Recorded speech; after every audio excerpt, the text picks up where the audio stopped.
ठीक, इसमें जो फर्स्ट क्वेश्चन देखो क्या पूछा है, suggest the most suitable place to install the server of this university with a suitable reason. Suggest the most suitable place to install the server of this university with a suitable reason. ठीक, तो इसका answer क्या होगा बताओ, server कहाँ पे लगाएंगे हम लोग? HR center. HR center. Okay, server will be placed at HR center because HR center has maximum number of computers. So इससे क्या होगा कि it will reduce the network traffic and it will also decrease the cabling cost. देखो इसका fixed answer है, मैंने बताया था ना कि ये क्वेश्चन इसी तरह से आता है। ठीक, तो इसका मैंने आंसर लिखाया था कि सर्वर कहाँ प्लेस होगा, जहाँ पे मैक्सिमम नंबर ऑफ कंप्यूटर्स होंगे। तो HR block has maximum number of computers, so because of that server will be placed in that building and इसका एडवांटेज क्या होगा कि इससे एक तो तुम्हारा नेटवर्क का ट्रैफिक रिड्यूस हो जाएगा और दूसरा केबलिंग कॉस्ट भी कम पड़ेगा। ठीक, तो ये फिक्स्ड आंसर है, 1 नंबर इसमें मिल जाएगा, सीधा सीधा यही लिखना है। फिर इसका लेआउट कैसे बनाओगे, दूसरे क्वेश्चन में पूछा है कि suggest an layout for connecting these blocks for a wired connectivity. Sir HR center से बाकी 3 सेंटर कनेक्ट रहेंगे। हाँ, जो हमारा HR सेंटर है वो तो हो गया सर्वर वाला, ठीक, और बाकी सारे जो ब्लॉक्स हैं उनको हम कनेक्ट कर देंगे आपस में। ठीक, तो इसको मैं बना के दिखा देता हूँ एक बार।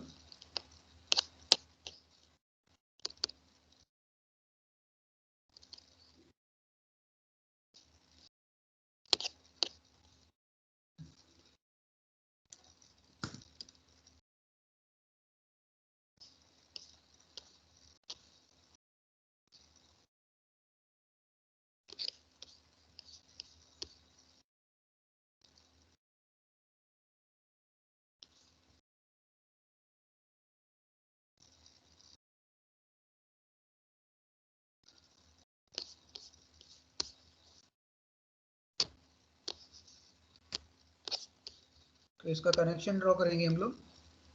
तो कनेक्शन कुछ इस तरह से बनेगा, बिकॉज हमारा जो सेंटर हो गया, हमारा क्या हो गया, HR block will be the centre. ये हमने एक ब्लॉक बना लिया, इसका नाम क्या है, HR block. This block is HR block. ठीक, और बाकी के जो 3 ब्लॉक्स हैं ये, इनको आपस में हम इस तरह से कनेक्ट कर देंगे। ठीक, तो यहाँ इसको इससे कनेक्ट कर दिया, इसको इससे कनेक्ट कर दिया और इसको इससे कनेक्ट कर दिया। ठीक, अब ये ब्लॉक्स के नाम लिख देते हैं हम लोग, क्या क्या नाम है इन ब्लॉक्स के।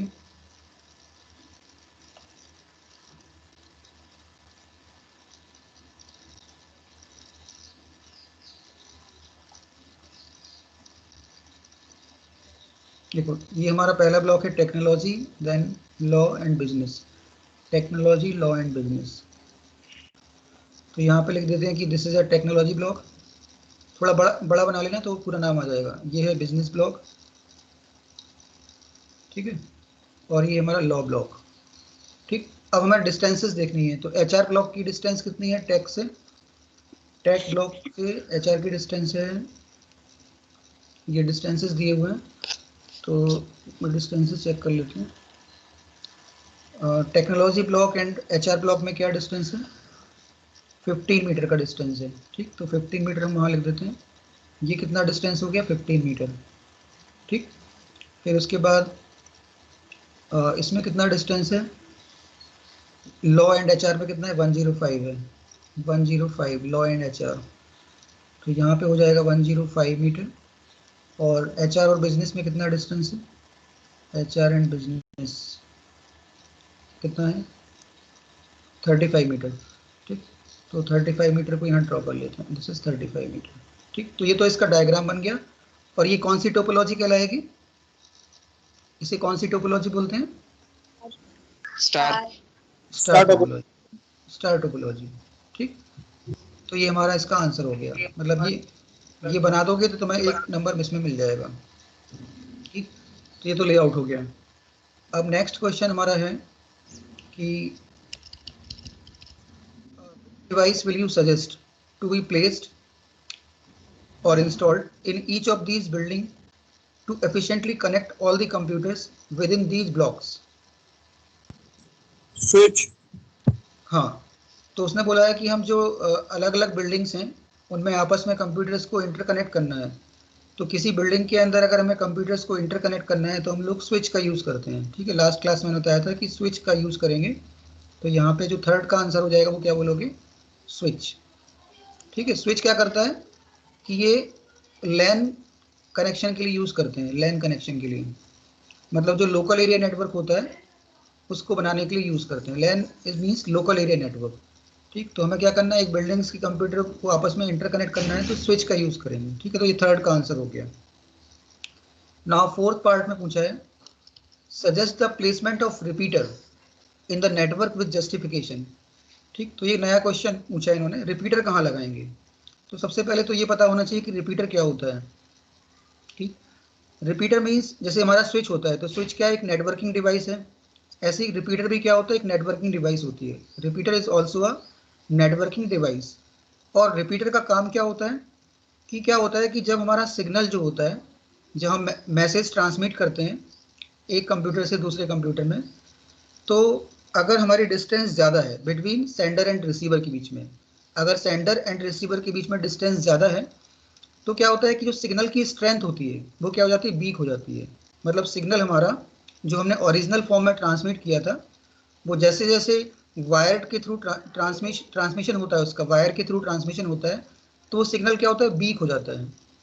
तो उस सिग्नल को दोबारा से रीजनरेट करने के लिए, मतलब उसको वापस से उसी स्ट्रेंथ में लाने के लिए एक डिवाइस होती है जिसे बोलते हैं हम रिपीटर, उसका यूज़ करते हैं। तो रिपीटर का काम ये है कि वो सिग्नल को रीजनरेट करता है। Repeater is use to regenerate the signal. ठीक है, रिपीटर का क्या यूज़ है कि सिग्नल को वो दोबारा से रीजनरेट करता है जिससे कि वो अपनी ओरिजिनल फॉर्म में आ जाए और मैसेज जो हमने ट्रांसमिट किया है वही मैसेज हमें रिसीव, जो रेसिपिएंट है उसको रिसीव हो। ठीक है, एक सेंडर है और एक रिसीवर है। तो सेंडर ने जब मैसेज ट्रांसमिट किया तो जब वायर के थ्रू ट्रांसमिट होगा तो उसकी स्ट्रेंथ क्या हो जाएगी, वीक हो जाएगी। कब? अगर डिस्टेंस ज़्यादा है। अगर डिस्टेंस ज़्यादा है तो वो धीरे धीरे वीक होने लगेगा। तो उस सिग्नल को अगर हमें दोबारा से उसी फॉर्म में लाना है या रीजनरेट करना है तो किसका यूज़ करेंगे, रिपीटर का।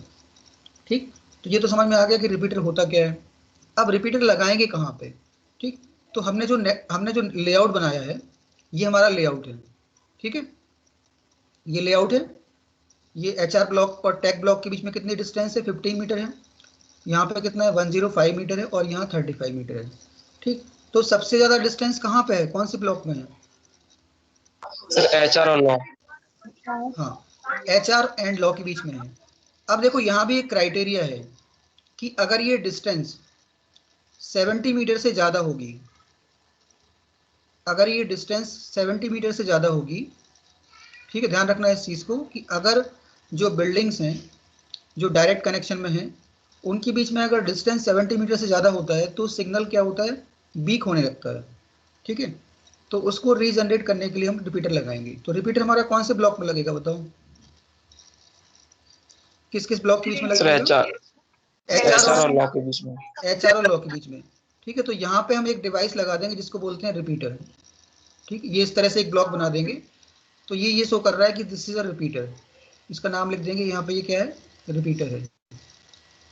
ठीक, तो इसका आंसर ये लिखोगे कि पहले तो जो हमारा लेआउट है वो बनाओगे, लेआउट बनाने के बाद यहाँ पे इस तरह से वो एक ब्लॉक बना देना, उसका नाम लिख देना रिपीटर, और आगे ये लिखोगे कि the repeater will be placed between H R block and law block because the distance is more than 70 meter, because of that signal strength will become weak, so to regenerate it we will use the repeater. ठीक है, समझ में आ गया repeater कहाँ लगाना है, जो हमने लेआउट बनाया है उसके अकॉर्डिंग। ठीक है, जो लेआउट हमारा है उस लेआउट में हम ये चेक कर लेंगे कि कौन कौन से ब्लॉक के बीच में डिस्टेंस 70 मीटर से ज़्यादा है। तो हमारा एक ही ब्लॉक है, कौन सा, एच आर ब्लॉक और लॉ ब्लॉक, उसके बीच में जो डिस्टेंस है वो मोर देन 70 मीटर है। सो यहाँ पे केवल रिपीटर लगेगा, बाकी जगह पे रिपीटर नहीं लगेगा क्योंकि वहाँ पर डिस्टेंस 70 मीटर से कम है। ठीक है, तो इसका फिक्स्ड आंसर हो गया कि रिपीटर हमारा वहाँ प्लेस होगा जहाँ पर डिस्टेंस मोर देन 70 मीटर होगी। ठीक, समझ में आ गया ये? सर अगर एक से ज्यादा प्लेसेस होती तो हम लोग वहां पर भी रिपीटर लगाते। हाँ, अगर एक से ज़्यादा प्लेस होते हैं तो वहाँ भी हम रिपीटर लगा देते हैं। ठीक है, कई कितने जगह भी रिपीटर लगा सकते हैं, लेकिन बस कंडीशन ये है कि डिस्टेंस जो है वो 70 मीटर से ज़्यादा होनी चाहिए। ठीक है, अच्छा ठीक है, ये हो गया। रिपीटर का डेफिनेशन बताना। Repeater is a networking device repeater is a networking device which is used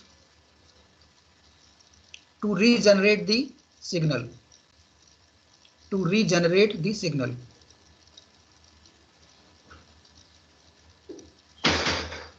ठीक है, repeater is a networking device which is used to regenerate the signal.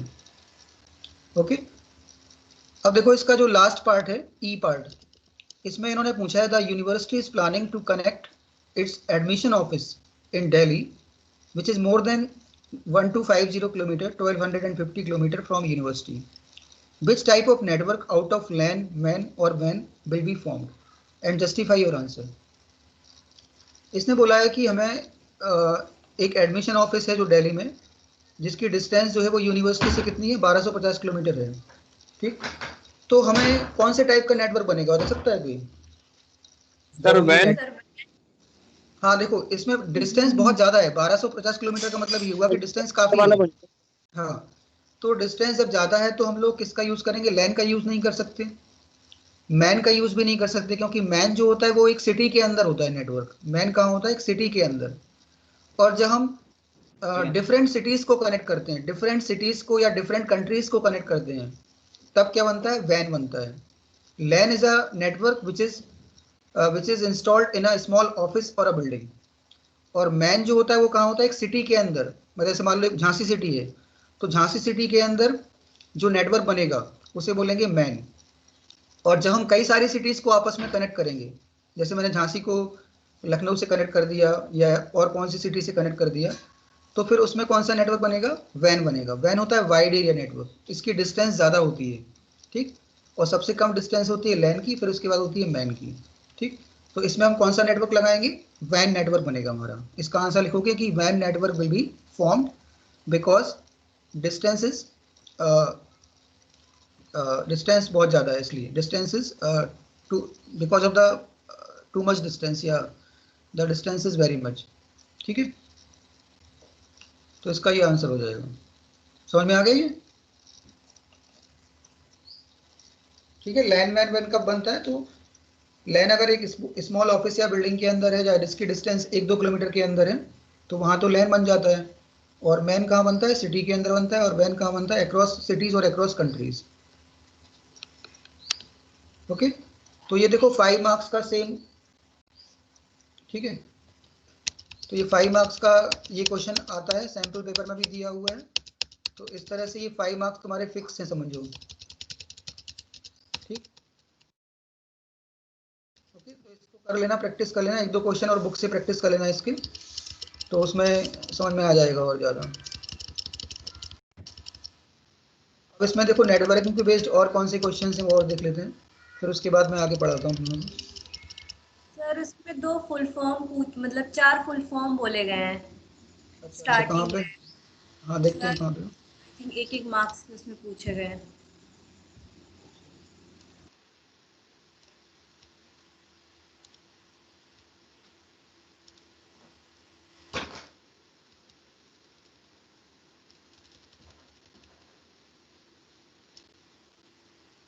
हाँ देखो, ये नेटवर्किंग के कुछ क्वेश्चंस और हैं, जैसे कि यहाँ पे 26 क्वेश्चन में पूछा है कि what are the full forms, expand the following terms. ठीक है, तो पहला है SMTP. SMTP का फुल फॉर्म मैंने लिखाया था. क्या होता है SMTP का full form? Sir simple mail transfer protocol. हाँ, सिंपल मेल ट्रांसफर प्रोटोकॉल. और इसका यूज क्या होता है? SMTP का यूज क्या है? SMTP प्रोटोकॉल किसके लिए यूज करते हैं? मेल्स के लिए सर. सर मेल ट्रांसफॉर्मेशन के लिए सर. मेल सेंड करने के लिए. जब भी हमें कोई मेल भेजना है तो उसमें कौन सा प्रोटोकॉल यूज होता है? SMTP प्रोटोकॉल यूज होता है. ठीक है, तो ये फुल फॉर्म हो गया उसका, और इसका यूज भी बताया मैं. फिर पूछा है XML का फुल फॉर्म क्या होता है. ये मैंने नहीं लिखाया था. XML का फुल फॉर्म क्या होता है?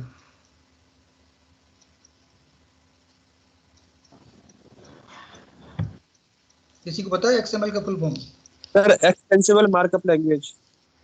हाँ, XML is extensible markup language. XML का फुल फॉर्म क्या है? Extensible markup language. मैं लिख देता हूँ XML. इसका फुल फॉर्म है एक्सटेंसिबल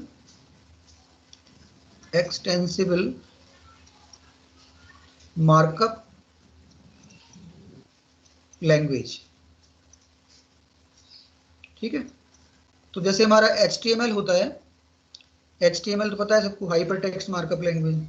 ठीक है, hyper text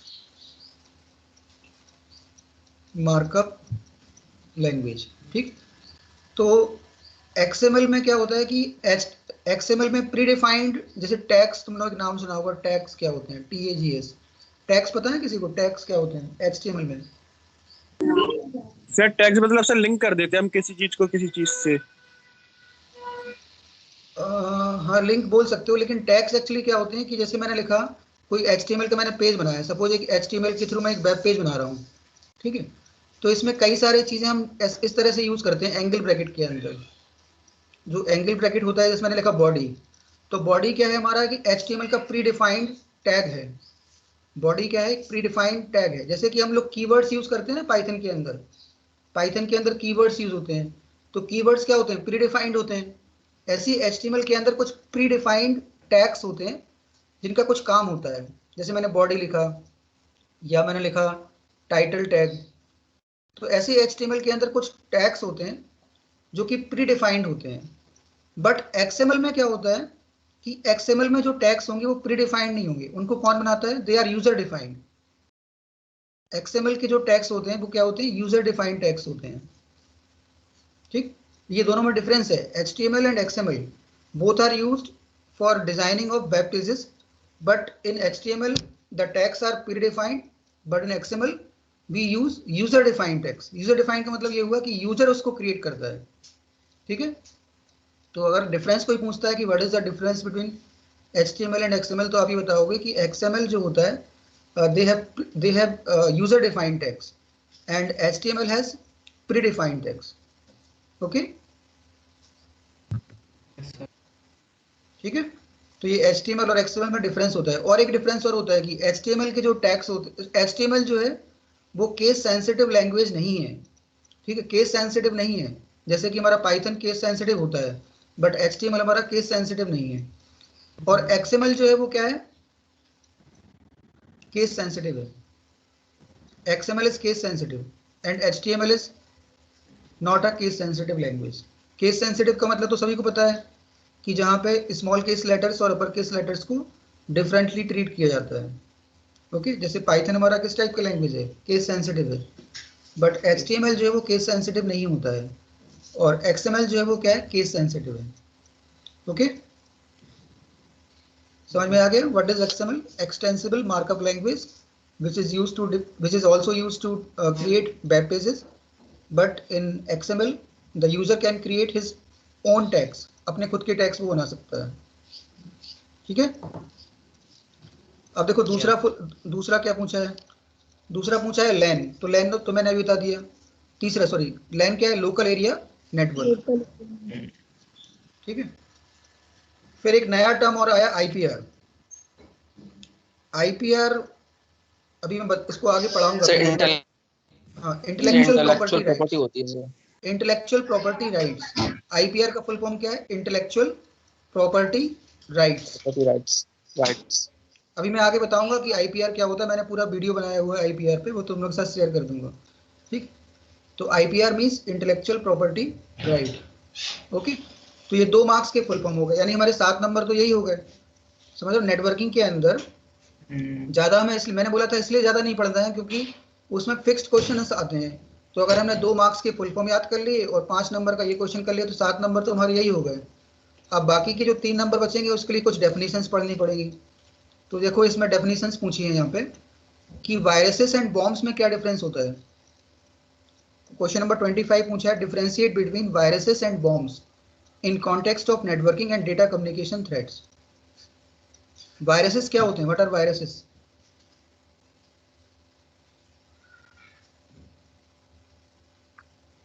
which harm the files or data। हाँ, वायरसेस जो होते हैं वो हमारे डेटा को हार्म कर सकते हैं। लेकिन वायरसेस और बॉम्ब्स 2 कैटेगरी हैं। तो वायरसेस का काम क्या होता है कि डेटा को हार्म कर सकता है, हमारी जो कॉन्फिडेंशियल इंफॉर्मेशन है उसको वो हैक कर सकता है। क्योंकि वायरसेस क्या करते हैं, जो भी हम कंप्यूटर, अगर हमारे कंप्यूटर में वायरस आ गया, तो अगर हम कोई सेंसिटिव इंफॉर्मेशन प्रोवाइड कर रहे हैं तो वो थ्रू वायरसेस जो होगा वो हैकर्स के पास पहुंच सकती है हमारी इंफॉर्मेशन। ठीक, वायरसेस क्या होते हैं? They are the malicious code. Viruses are the malicious code which can harm our computer or which can also transmit our sensitive information to the hackers। ठीक है, वायरसेस मीन्स क्या होता है? They are the malicious code. Viruses क्या होता है? Programme होता है। वायरस क्या एक प्रोग्राम होता है, बट वो किस टाइप का प्रोग्राम होता है? मैलिशियस प्रोग्राम होता है, मतलब कि हार्मफुल प्रोग्राम होता है जो कि हमारे कंप्यूटर को हार्म कर सकता है। कंप्यूटर को कैसे हार्म कर सकता है? हो सकता है कि वो कंप्यूटर के ऑपरेटिंग सिस्टम को ब्लॉक कर दे, या फिर हमारा कुछ कोई फाइल सिस्टम है उसको ब्लॉक कर दे, फाइल सिस्टम करप्ट कर दे, या फिर हमारी सेंसिटिव इंफॉर्मेशन को भी वो मतलब क्या कर सकते हैं? स्टील कर सकता है। ठीक है, सेंसिटिव इंफॉर्मेशन को हमारी स्टील कर सकता है। तो अब बॉम्ब्स क्या होंगे? बॉम्ब्स भी तो वायरसेस की कैटेगरी में आते हैं। सर बॉम्ब्स मल्टीपल फाइल्स बना सकती है। हाँ, बॉम्ब्स जो होते हैं वो ज़्यादा हार्मफुल नहीं होते। बॉम्ब्स भी एक वायरस की कैटेगरी है, बट बॉम्ब्स जो है वो हार्मफुल नहीं होते हैं, क्योंकि बॉम्ब्स क्या करता है कि वो अपनी कॉपी बनाता रहता है, सेल्फ रेप्लिकेट करता रहता है अपने आप को। ठीक है, जब सेल्फ रेप्लिकेट करेगा तो उससे कोई नुकसान नहीं है, बस केवल इतना सा नुकसान है कि वो हमारी मेमोरी को कंज्यूम करेगा, कंप्यूटर की जो मेमोरी उसको कंज्यूम करेगा, जिससे कि है कि हमारा सिस्टम क्या हो जाएगा? स्लो हो जाएगा। लेकिन वो फाइल सिस्टम को करप्ट नहीं करेगा, ऑपरेटिंग सिस्टम को करप्ट नहीं करेगा, ना ही कोई हमारी सेंसिटिव इंफॉर्मेशन को ब्लॉक करेगा। ठीक है, समझ में आया? Yes sir. ठीक है, एक मैं कॉल अटेंड कर रहा हूँ, 1 मिनट रुको। हेलो हेलो, हाँ गुड मॉर्निंग करता जी।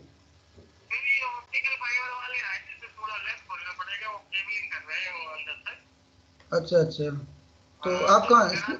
आप स्कूल में ही हो?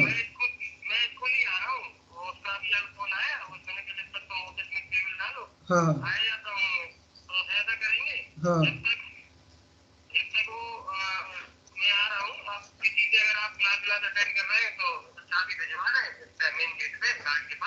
हाँ, और अगर आप फ्री हैं तो आ जाए 5 मिनट के लिए। मैं तो आई हूँ 5-10 मिनट लगेंगे, 10 याद निकल गया दुकान से। अच्छा अच्छा, ठीक ठीक, आप आ जाओ फिर मैं आ जाऊँ। हाँ ठीक है, हाँ ओके।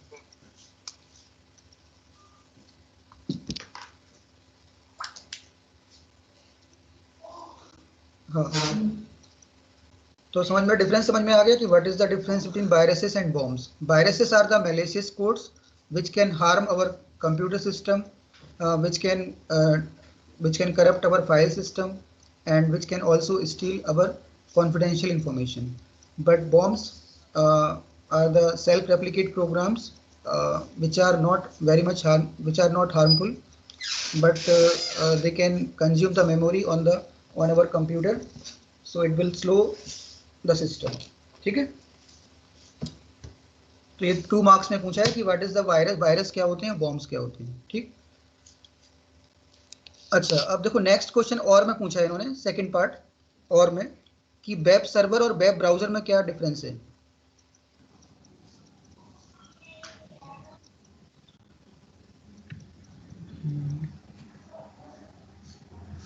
वेब सर्वर और वेब ब्राउजर में क्या डिफरेंस है?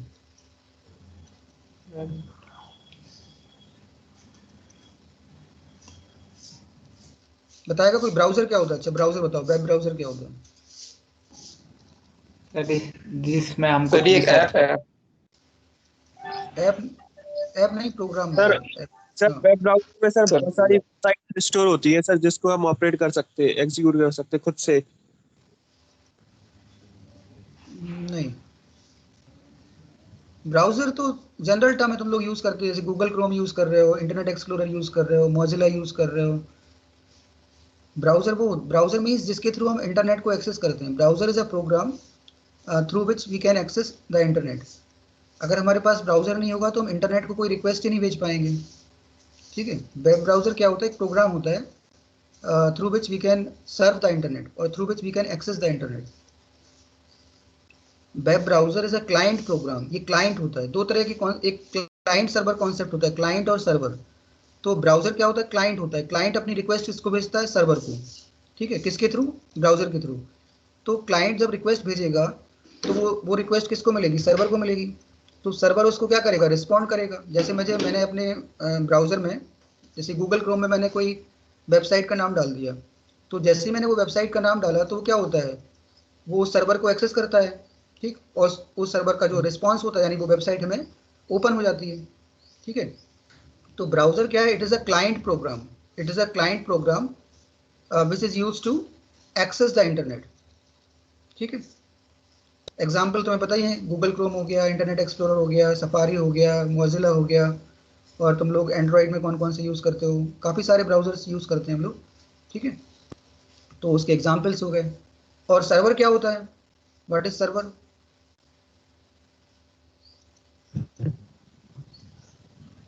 सर सर्वर सर सॉफ्टवेयर होता है सर, एक तरीके का सर, जो कि सर्वर हमें सॉफ्टवेयर डॉक्यूमेंट नहीं प्रोवाइड होता है, करता है। सर्वर सॉफ्टवेयर नहीं होता है, सर्वर एक कंप्यूटर होता है। सर्वर एक कंप्यूटर होता है जिसकी परफॉर्मेंस बहुत ज़्यादा होती है, मतलब एक सुपर कंप्यूटर मान लो उसको, ठीक है, जिसपे काफ़ी सारा डेटा स्टोर होता है या रिसोर्सेज स्टोर होते हैं। तो जब क्लाइंट कोई रिक्वेस्ट करता है तो वो रिक्वेस्ट हमें उसको कौन प्रोवाइड करता है, सर्वर प्रोवाइड करता है। Server is a server is a computer which provides resources to the client। Server क्या होता है, एक रिसोर्स, उसके पास कई सारे रिसोर्सेज होते हैं।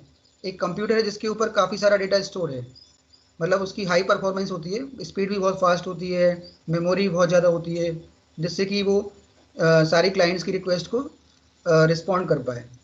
तो server means any computer which has all the resources and so that it can provide those resources to the client, या ब्राउज़र को वो रिक्वेस्ट प्रोवाइड कर सके, ठीक है। समझ में आया? Web browser and web server में क्या डिफरेंस है?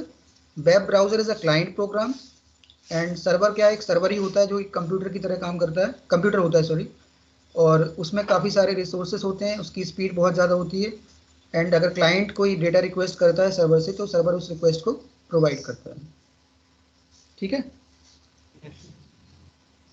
और ब्राउज़र के एग्जांपल्स तो हमने बताई थी, उसने पूछा है right any two popular web browsers.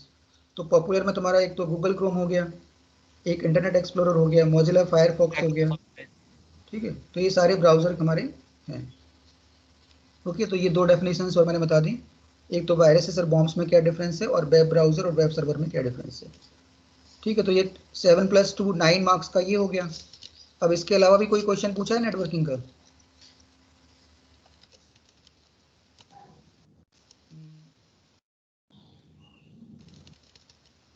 Sir half yearly में पूरा आ रहा है ना? हाफ ईयरली में फुल सिलेबस आएगा। अब देखो इसमें और कौन सा क्वेश्चन है नेटवर्किंग बेस्ड, एक तो ये होगा, हाँ देखो एक क्वेश्चन ये दिया हुआ है, rearrange the following terms in increasing order of data transfer rates. Rearrange the following terms in increasing order of data transfer rates. तो इसमें पूछा है, देखो स्पीड दी हुई है, जीबीपीएस, एमबीपीएस, टीबीपीएस, केबीपीएस और बीपीएस। तो इसको इंक्रीजिंग ऑर्डर में अरेंज करना है, तो पहले कौन आएगा बताओ? Sir BPS. पहले आएगा बीपीएस, यस सर, बीपीएस, फिर केबीपीएस, एमबी, केबीपीएस, जीबी और टी। हाँ पहले बीपीएस आएगा, फिर केबीपीएस आएगा, फिर एमबीपीएस आएगा, फिर जीबीपीएस आएगा और फिर टीबीपीएस आएगा, ठीक है। टीबीपीएस। इसका फुल फॉर्म पता है बीपीएस का फुल फॉर्म? सर बाइट्स पर सेकंड। बाइट्स। बिट्स होता है कि बाइट्स होता है, थोड़ा ये देख लेना। बी एक एक्चुअली एक जगह हम कैपिटल बी लिखते हैं और एक जगह स्मॉल बी लिखते हैं, ठीक है। तो इसमें थोड़ा सा नेट पे तुम लोग चेक कर लेना कि ये बाइट्स पर सेकंड है कि बिट्स पर सेकंड है, ठीक है। बीपीएस या तो बी बाइट, वाई होता है सर, BYTES। अच्छा नहीं नहीं, यहाँ पे जो इन्होंने बीपीएस लिखा है ना, तो ये बी स्मॉल है, कई जगह ये लोग कैपिटल बी लिखते हैं, ठीक है। तो वो ये वाला जो स्मॉल बी है वो बिट्स को दिखाता है कि बाइट्स को दिखाता है, ये चेक कर लेना ओनली, ठीक है। या तो इसका बिट्स होगा या बाइट्स होगा, बिट्स पर सेकंड, हाँ तो बिट्स पर सेकंड हो जाएगा। स्मॉल बी मतलब बिट्स दिखाता है और कैपिटल बी दिखाता है बाइट्स को, ठीक है। अगर इसे लिखा होता जी कैपिटल बी फिर स्मॉल में पी एस तो वो होता गीगाबाइट पर सेकंड, और अभी ये कहलाएगा गीगा बिट्स पर सेकंड, ठीक है। एमबी लिखा है तो मेगा बिट्स पर सेकंड, टीबी लिखा है तो टेराबिट्स पर सेकंड, ठीक है।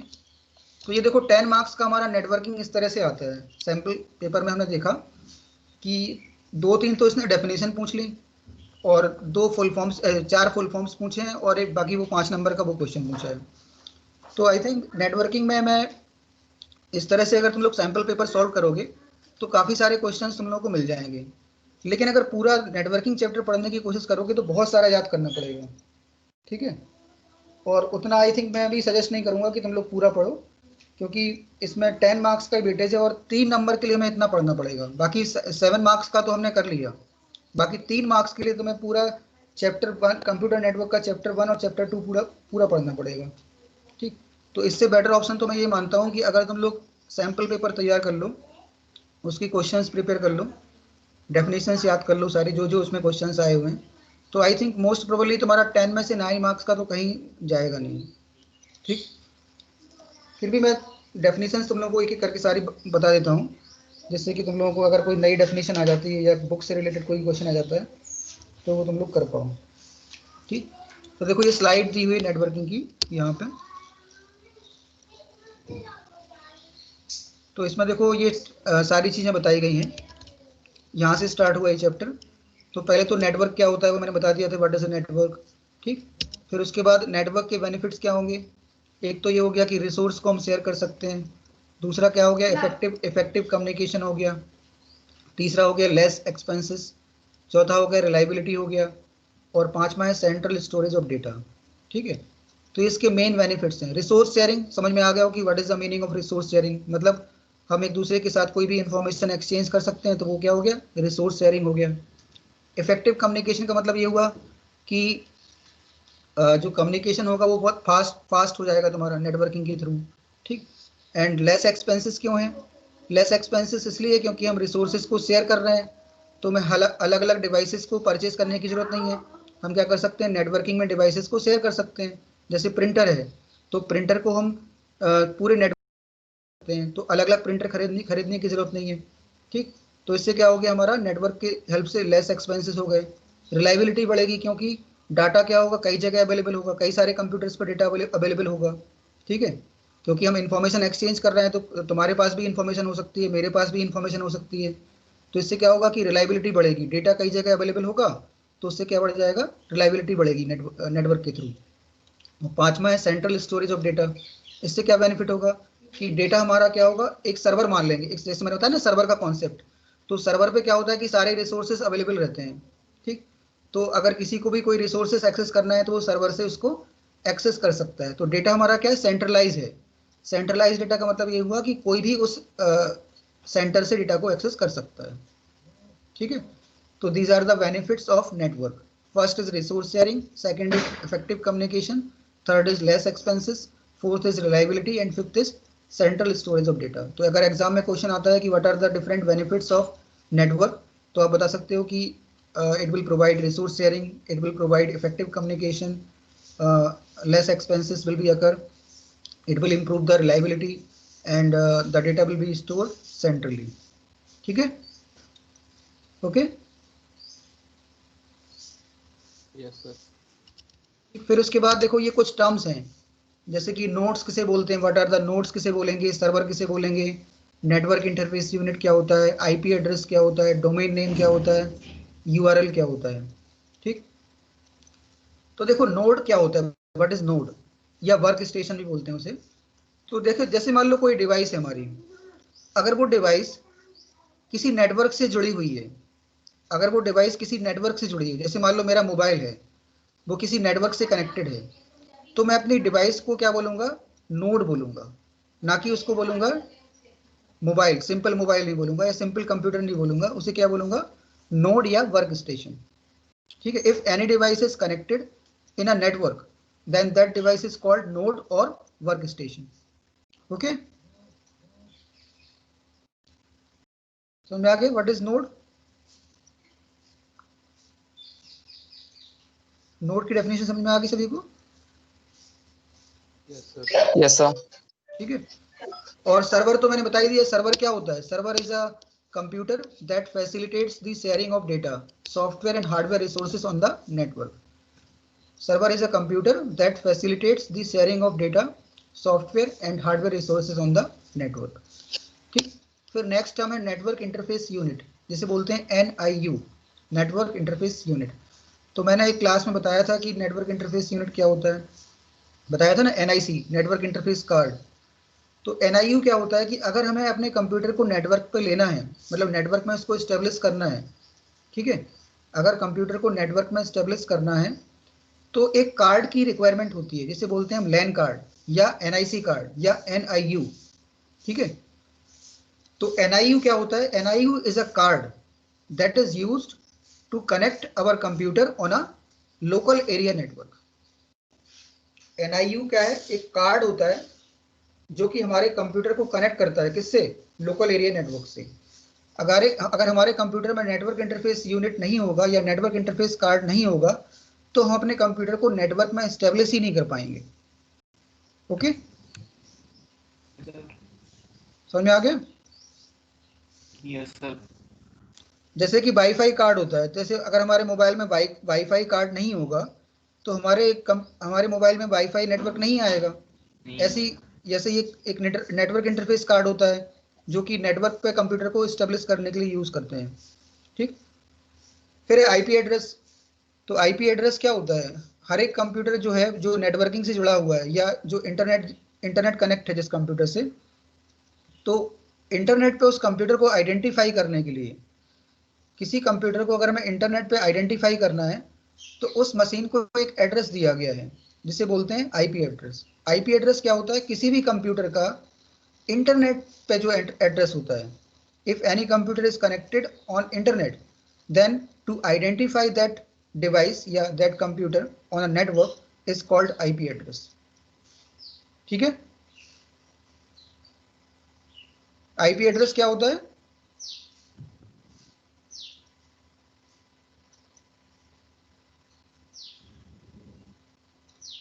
Sir unique identifier. हाँ, एक यूनिक एड्रेस होता है जो कि जिसके थ्रू हम किसी भी कंप्यूटर को आइडेंटिफाई कर सकते हैं इंटरनेट। ठीक, ध्यान रखना इस चीज को। आईपी एड्रेस जो होता है वो इंटरनेट पे किसी कंप्यूटर को आइडेंटिफाई करने के लिए यूज करते हैं, और जो NIC कार्ड होता है वो किसी कंप्यूटर को लैन पे आइडेंटिफाई करने के लिए यूज करते हैं, लोकल एरिया नेटवर्क पे। IP address is used to identify a computer on internet and NIU या NIC is used to identify a computer on a local area network. Okay, फिर डोमेन नेम क्या होता है? Domain name actually क्या होता है? जैसे कि मुझे एक वेबसाइट को सर्च करना है, मैं चाहता हूं कि मैं कोई वेबसाइट सर्च करूं, जैसे मुझे google.com को सर्च करना है, तो google.com जो है वो यूजर के लिए इस नाम को याद करना आसान है, क्योंकि कोई भी सर्वर जो होता है, कोई भी सर्वर होता है या कोई वेबसाइट होती है तो उसको हम आईपी एड्रेस के थ्रू एक्सेस करते हैं, आईपी एड्रेस के थ्रू। बट आईपी एड्रेस क्या होते हैं वो हमें याद करना मुश्किल होता है, क्योंकि वो नंबर के फॉर्म में होते हैं, नंबर्स के फॉर्म में होते हैं। ठीक, तो आईपी एड्रेस हम याद ना करके क्या करते हैं कि उनको एक डोमेन नेम दे देते हैं।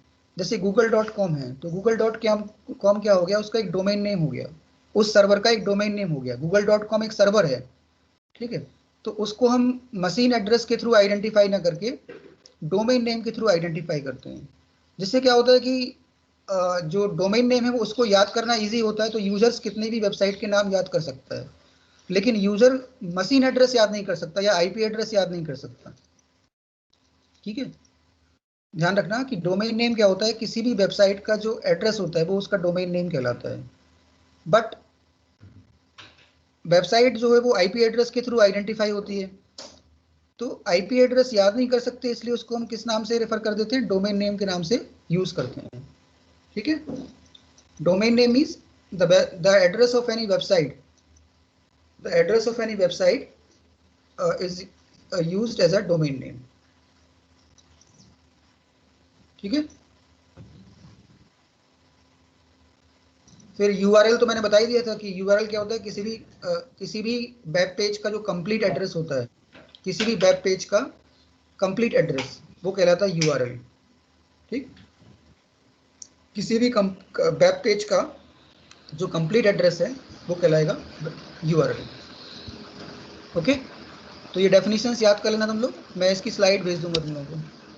फिर देखो ये बताया कि सेंडर क्या होता है, रिसीवर क्या होता है, मैसेज क्या होता है, ट्रांसमिशन मीडियम क्या होता है, एंड प्रोटोकॉल्स क्या होते हैं। तो मैंने लास्ट क्लास में बताया था कि प्रोटोकॉल क्या होता है, सेट ऑफ रूल्स होते हैं जो कि डेटा कम्युनिकेशन के लिए हम लोग यूज़ करते हैं।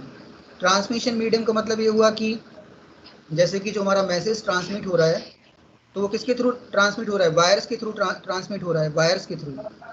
तो जो वायर्स होते हैं वो क्या कहलाते हैं, ट्रांसमिशन मीडियम कहलाते हैं। जैसे कि हमने अगर कोएक्सल केबल यूज़ किया या ट्विस्टेड पेयर केबल यूज़ किया या हमने ऑप्टिकल फाइबर यूज़ किया, तो ये क्या है, हमारे वायर्स हैं।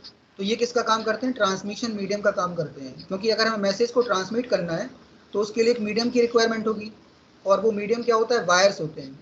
तो हमारे पास कई तरह के ट्रांसमिशन मीडियम होते हैं, जैसे कि एक तो वायर्ड ट्रांसमिशन मीडियम होता है और एक होता है वायरलेस। तो वायर्ड में क्या क्या आएगा हमारा, वायर्ड में आएगा ट्विस्टेड पेयर केबल हो गया, कोएक्सियल केबल हो गया, एंड ऑप्टिकल फाइबर हो गया। ये वायर्ड ट्रांसमिशन मीडियम है। और वायरलेस में क्या आता है, जैसे कि वायरलेस में हमारा इंफ्रारेड हो गया, रेडियो वेव्स हो गए और माइक्रोवेव्स हो गए। Satellite waves. सैटेलाइट हो गया, माइक्रोवेव्स हो गए, इंफ्रारेड कम्युनिकेशन हो गया, एंड ये रेडियो वेव्स के थ्रू। ठीक है। तो ट्रांसमिशन मीडियम मीन्स जिसके थ्रू हम मैसेज ट्रांसमिट करते हैं, जिस मैसेज के थ्रू, और वो मीडियम क्या होता है, वायर्स होते हैं। या तो वायर्स हो सकते हैं या वायरलेस हो सकता है। दो तरह का मीडियम होता है, एक तो वायर्ड मीडियम होता है और एक वायरलेस मीडियम होता है। तो वायर्ड में तुम्हारा आएगा twisted pair cable, coaxial cable and optical fibre. And wireless में क्या क्या आएगा, इंफ्रारेड हो गया, रेडियो वेव्स हो गए, माइक्रोवेव्स हो गए और सैटेलाइट कम्युनिकेशन हो गया। ठीक है। मैसेज तो जानते ही हो, मैसेज मतलब क्या हो गया, इन्फॉर्मेशन। रिसीवर मतलब जो डेटा को रिसीव करता है, और सेंडर मतलब जो डेटा को सेंड करता है। Okay, sir. ठीक। जैसे फिर देखो टाइप्स ऑफ नेटवर्क बताया कि पैन होता है, लैन होता है, मैन होता है और वैन होता है। तो ये मैं पहले बता चुका हूँ, पैन, मैन, लैन, वैन। ठीक है। PAN personal area network, LAN local area network, MAN metropolitan area network, वैन वाइड एरिया नेटवर्क। और इसको पढ़ लेना कि लैन की क्या डिस्टेंस होती है, मैन की क्या डिस्टेंस। मैन मतलब नेटवर्क इन अ सिटी, वैन मतलब नेटवर्क अक्रॉस सिटीज और अक्रॉस कंट्रीज। पैन मतलब वो छोटा सा नेटवर्क जो हम जैसे अपना कोई सॉन्ग ट्रांसफर कर रहे हैं मोबाइल के थ्रू, तो वो जो नेटवर्क बनता है वो पैन बन जाता है, पर्सनल एरिया नेटवर्क। लैन मतलब जो कि एक स्मॉल ऑफिस या बिल्डिंग के अंदर होता है, उसे बोलते हैं हम लैन। ठीक है। तो ये हमारे टाइप्स ऑफ नेटवर्क हो गए। ये दिखाया डायग्राम के थ्रू बताया हुआ है। ये पर्सनल एरिया नेटवर्क कहाँ पे है, लोकल एरिया नेटवर्क कहाँ पे है, मेट्रोपॉलिटन कहाँ पे है, फिर इंटरनेट क्या होता है। ठीक। तो ये मैं स्लाइड तुम लोगों को भेज दूंगा आज। तो इसमें तुम लोग इतना पढ़ लेना जितना मैंने पढ़ा दिया है। बाकी का चीज़ें हम कल डिस्कस करेंगे, क्योंकि आज मुझे थोड़ा काम है, एक जगह में जाना है मुझे। ठीक है। और वो जो मैंने तुम लोगों ने जो प्रोग्राम बना के भेजा था, जो नेटवर्क उसका कनेक्टिविटी का, उसको मैंने देख लिया है। मैं उसका आज सॉल्यूशन तुम लोगों को सेंड कर दूंगा। मुझे एक्चुअली कल परसों टाइम नहीं मिल पाया, क्योंकि मुझे ये हाफ ईयरली का पेपर सेट करना था अभी 11th का, तो उसलिए टाइम नहीं मिल पाया। तो मैं आज उसको भेज दूंगा तुम लोगों को, जो भी उसमें करेक्शन है वो करेक्शन करके सेंड कर दूंगा। ठीक है। ओके, तो यहाँ तक पढ़ लेना, मैं आज स्लाइड इसकी भेज दूंगा। और आगे भी तुम लोग पढ़ सकते हो, क्योंकि चीज़ें सारी जो हम जनरल लाइफ में यूज़ करते हैं वही चीज़ें, जैसे इंटरनेट क्या है, इंटरनेट क्या है, और ये रिव्यू आ गया। ये फिर से ये चैप्टर तो खत्म ही हो गया तुम्हारा, कम्युनिकेशन मीडियम जो मैंने बता दी है अभी। ठीक। और ये ट्विस्टेड पेयर केबल्स, ये थोड़ा देख लेना, ट्विस्टेड पेयर केबल्स क्या होते हैं, कैट 5, कैट 6, एडवांटेज क्या है, डिसएडवांटेज क्या है। ठीक। कोएक्सियल केबल कैसी होती है, ऑप्टिकल फाइबर केबल कैसी होती है, और डिफरेंस बताया है कि twisted pair, coaxial, optical fibre में क्या डिफरेंस है। फिर वायरलेस मीडिया में रेडियो वेव्स हो गया, एडवांटेज क्या हो गया, माइक्रोवेव्स है, इंफ्रारेड वेव्स है, सैटेलाइट लिंक्स हैं, क्लाइंट सर्वर आर्किटेक्चर जो मैंने अभी बताया, क्लाइंट सर्वर बताया अभी, क्लाइंट सर्वर का कॉन्सेप्ट बताया ना मैंने अभी, web server and web browser, तो वो क्लाइंट सर्वर बेस्ड है। फिर एक क्लाउड कंप्यूटिंग होता है, जो 11th में भी तुम लोगों ने पढ़ा था, क्लाउड कंप्यूटिंग। ठीक। तो इंटरनेट ऑफ थिंग्स क्या होते हैं, कि आजकल सारी चीज़ें हमारी इंटरनेट से ऑपरेट हो रही हैं, चाहे वो वॉशिंग मशीन हो, चाहे वो फ्रिज हो, या कोई भी डिवाइस हो, एसी हो, तो सारी चीज़ों को हम इंटरनेट से ऑपरेट कर सकते हैं, तो वो इंटरनेट ऑफ थिंग्स होता है। ठीक। क्लाउड कंप्यूटिंग बताया कि सारी चीज़ें हमें ऑन डिमांड मिल जाती हैं, मतलब कोई भी हमारा जो रिसोर्सेज सारे कहाँ पे हैं, इंटरनेट पे सारे रिसोर्सेज अवेलेबल हैं, तो ऑन डिमांड हम उसको एक्सेस कर सकते हैं, तो वो क्लाउड कंप्यूटिंग हो गया। ठीक। और फिर इसके आगे मैं नेटवर्किंग डिवाइस के बारे में बताऊंगा। हब क्या है, स्विच क्या है, रिपीटर क्या है, गेटवे क्या है, राउटर क्या है। ठीक है, ये हब होता है इस तरह से, ये स्विच होता है, उसके बाद ये रिपीटर होता है, ये गेटवे होता है, ये राउटर होता है। ठीक, तो इस चैप्टर में इतना ही है। इसको कल ये चैप्टर कंप्लीट हो जाएगा अपना। मैं सारी डेफिनेशंस पूरी बता दूंगा एक करके। एक बार तुम लोग भी पढ़ लेना तो तुम्हें चीज़ें समझ में आ जाएंगी काफ़ी। ठीक है,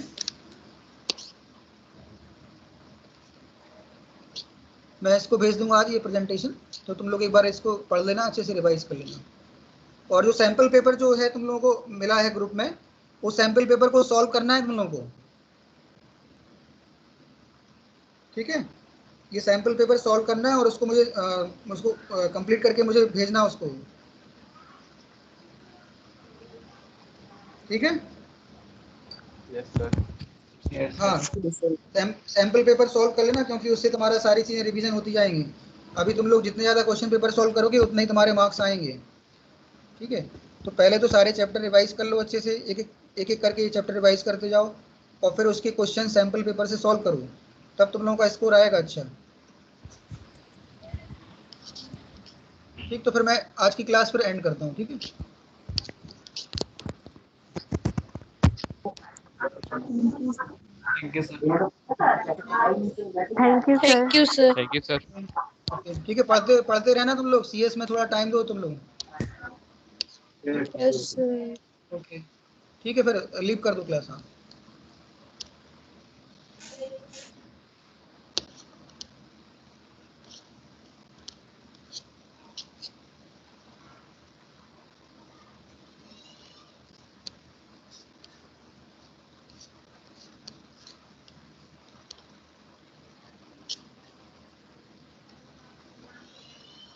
लीव कर दो सभी लोग।